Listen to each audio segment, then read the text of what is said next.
I was born in a scrub in the mama by the banks of the river Barcoo. Got a ticket to nowhere written on my face.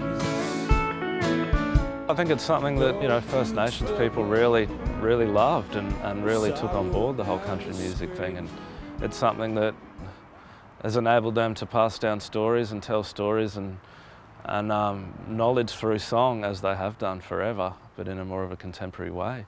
And it's something, you know, it's pretty hard to find a blackfella that doesn't love country music. But we're still going to tell our stories. But it was through country music that started us. I mean, I could have been singing about trains coming down the mountains, or but yeah, now I just do my stuff now. So even like being involved in the show and reading the books back in the day, learning about Uncle Roger, you know, and learning his story, and you're realising that he's singing songs from the north as well, and there's all this song sharing going on between a lot of like mob down here in New South Wales and in Queensland. Country music had, like I said, stories about living out in the bush, the dogs, the horses, the cattle, the campfires, you know, and crossing raging rivers. So the Indigenous people, I mean, we associated with that, like a lot of non-Indigenous people too. So country music, that's where it came from. It's a deep history, and Aboriginal people connected with country music for lots of very good reasons that I haven't got the time or space to go into here now. That's how deep it all is. On one thing, they pick up a guitar. You can walk around with a guitar. You can't walk around with a piano, not that there was one in the desert anyway. But initially when I started out with Berry Country, a lot of white fellas were really like, what are Aboriginal people doing with sort of country music? It's, you know, isn't that... But no, you know, it's a storytelling medium, and it's got all these real good reasons. And the final thing that really, you know, what makes sense to me is it makes sense that black fellas might steal something back from the white fellas. When the howling wind does wail on the Namoy late at night. Well, basically, I can play in standard tuning a bit, but when I discovered open tunings, like open D is D-A-D, F sharp A-D, that is just the songwriter's golden goose or whatever. Look, if someone wants you to sit around a campfire and sing a song, do it. I did that. I only had 4 strings on my 6-string guitar, but I'd clunk away. Oh God, I wouldn't like to go back and listen to me now with that little guitar. It was out of tune, and a string would break, so you'd join another string to it, tighten it up, and do-do-do-do-do-do. Still the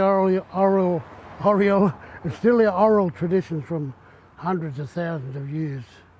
Still, that's the way we might have these TVs and little floody movie screens and all that sort of stuff, but we still communicate best face to face.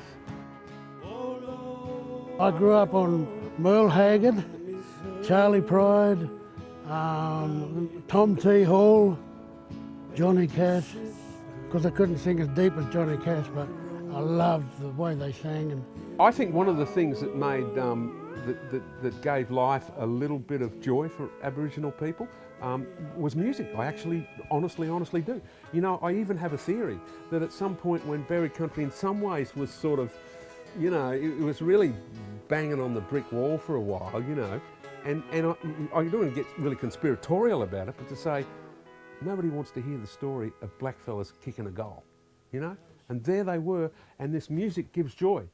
What is at the basis of all 20th century popular music is gospel music. Aboriginal people on missions went to churches and they learnt those same songs that Wilson Pickett and Aretha Franklin all grew up singing, right? And those are the same roots of country music. That's why the line to country music is not so hard to understand either. when you'd see Harry and Wilga Williams singing years and years ago, I saw them singing in Tamworth, I saw them singing in Melbourne, back when I was about 25, 26, and it never leaves you, you don't forget it. And you see Jimmy Little, hear Jimmy Little singing and all. Dougie Young, Uncle Eric Craigie, Eric Williams, Bobby McLeod did it through music. And to me, music is the best form communication and understanding.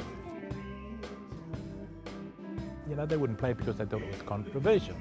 But it was my story, it's through country music. That's how we did it. And that's all we knew. So, until we come to the point where we knew where we were going to go and what we were talking about, I said, yeah, well, let's talk about this. If it's going to affect people, let's hope it'll affect them in a good way. It'll open their eyes and straighten them out a little bit if they, you know, get too radical or too controversial or too political.